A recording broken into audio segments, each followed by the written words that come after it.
Agradezco mucho a Marino Alvarado, activista de derechos humanos y abogado venezolano. Nos dé la oportunidad de platicar con él esta tarde. Gracias, Marino. ¿Cómo está? ¿Cómo estás?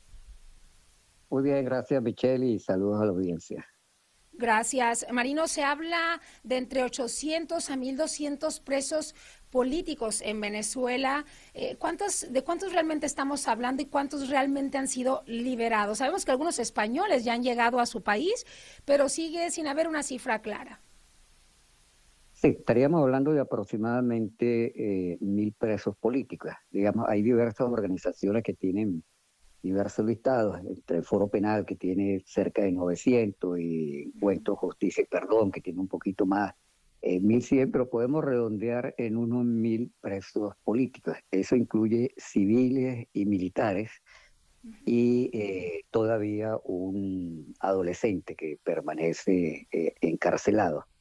Y están distribuidos aproximadamente en 50 sitios de reclusión en el país, solo que los más conocidos son la Dirección General de Contrainteligencia Militar, el SEBIN, el Rodeo, Yare, Tocuyito y Tocorón. Pero además de esos lugares, hay presos en comisarías policiales, en otros centros de detención en el país.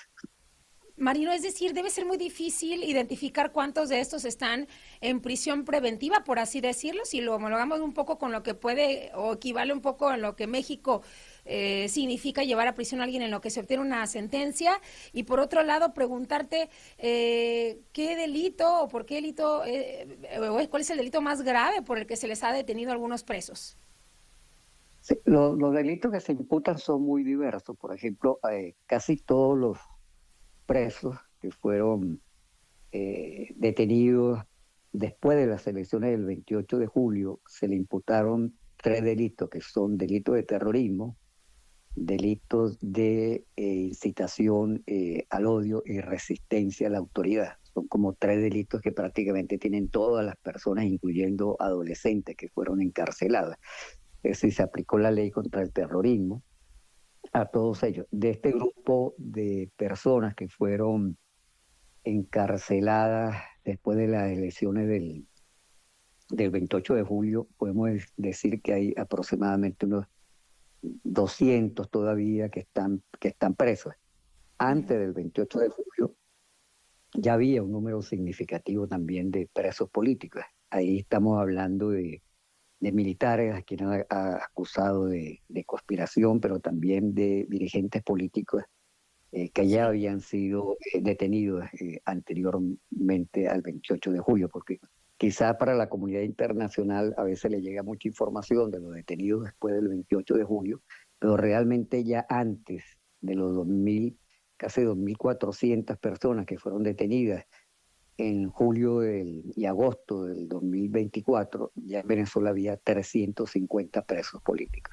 Sí, hay un video que me llama mucho la atención que ha circulado en redes sociales de un menor que uno de un funcionario venezolano busca ayudarlo y llevarlo a su casa y el jovencito se resiste a decirle dónde está su mamá porque lo primero que hace es preguntarle si se la va a llevar presa.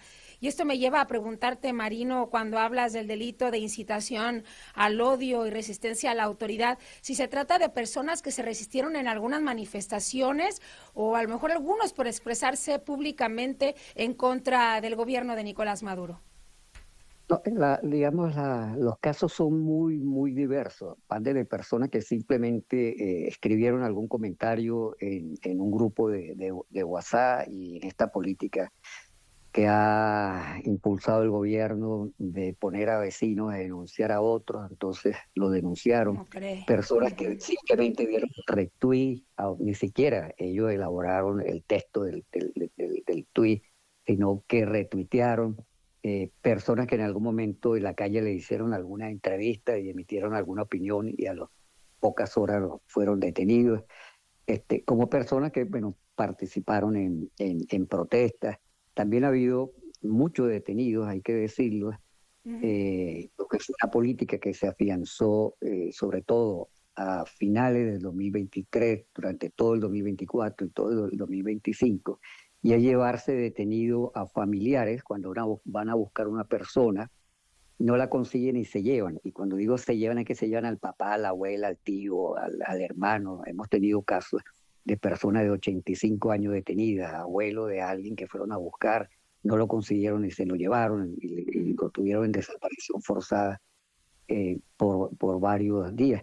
Tenemos, por ejemplo, una situación que se está presentando en estos días, de estas horas, que es que mucha gente está aprovechando en denunciar casos que tuvieron temor en denunciar. Y pongo un ejemplo, hay más de 100 trabajadores de la industria petrolera que están detenidos desde hace año y medio.